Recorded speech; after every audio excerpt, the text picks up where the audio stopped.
অলপ আদা, দুটা ইলাচি, বাকলি গুচাই লোৱা অলপ নহৰু, কেইটামান পকা জলকীয়া,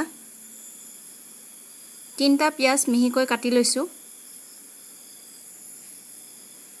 5 ফোৰণ আৰু 3টা শুকান জলকীয়া, অলপ জালুক আৰু লগত একাপ কলখাৰ।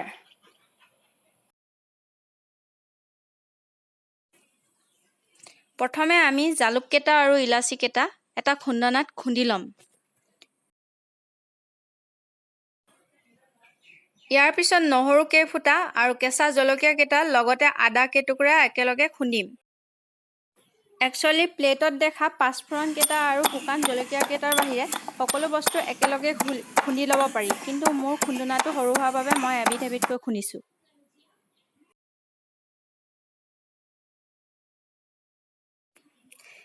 এতিয়া কাটি লোৱা পিঁয়াজবোৰ আমি খুন্দনাটোত ঢালি ল'ম আৰু খুন্দিম।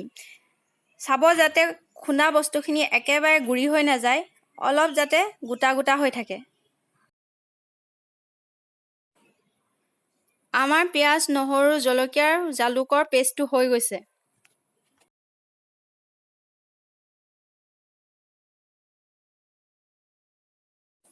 এতিয়া আমি ল'ম খুন্দি লোৱা পেষ্টটো, আগতে দেখাই অহা শুকান জলকীয়া আৰু 5 ফোৰণকণ আৰু লগত অলপ নিমখ আৰু হালধি আৰু খাৰখিনি।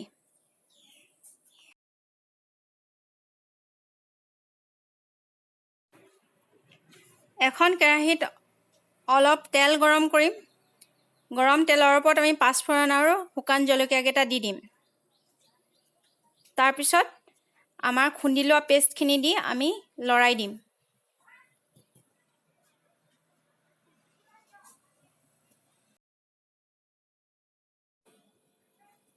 এতিয়া মই সোৱাদ অনুসৰি অলপ নিমখ মিলাইছোঁ আৰু অলপ হালধি মিলাইছোঁ।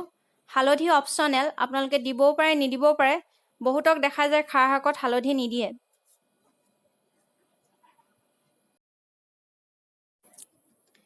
পেষ্টটো কম জুইত হেতাৰে লৰাই কিছু সময় ভাজিব। এইখিনিতে কৈ থওঁ, এই খাৰ মছলা চৰ্দিৰ কাৰণে ভাল। চৰ্দি লাগি থাকিলে এই খাৰ মছলা খালে বহুতো ৰেহাই পোৱা যায়।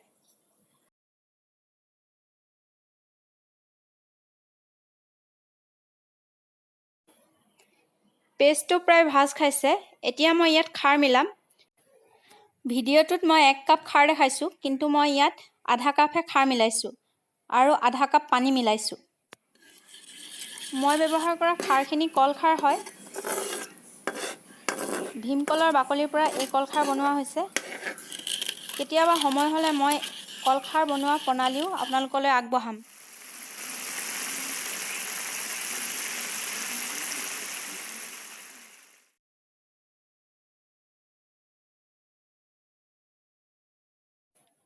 কলখাৰ মছলাৰ চাটনিখন প্ৰায় ডাঠ হৈ আহিছে আৰু কেৰাহীত অলপ অলপকৈ ছাইডৰ পৰা লাগি ধৰিছে।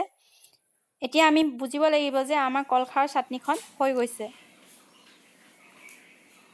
এয়া আমাৰ কলখাৰ আৰু মছলাৰ চাটনি। এই চাটনি আপোনালোকে গৰম ভাতৰ লগত খাই চাব আৰু মোক কমেণ্ট বক্সত আপোনালোকে জনাবলৈ নাপাহৰিব।